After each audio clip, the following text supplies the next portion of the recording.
చంద్రశేఖర భారతీ స్వామి వారు చేయలే.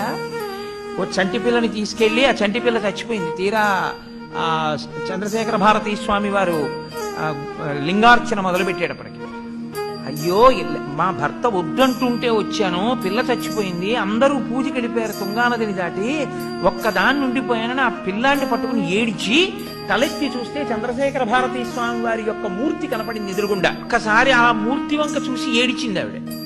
ఏడ్చేటప్పటికి అంతే, ఆయన ఏమనుగ్రహించారో ఆయనకి ఎక్కడో అక్కడ గురు పూజా మందిరంలో పూజ చేస్తున్న వ్యక్తి అనుగ్రహించి ఈ పిల్లాడు క్యారమన్నాడు.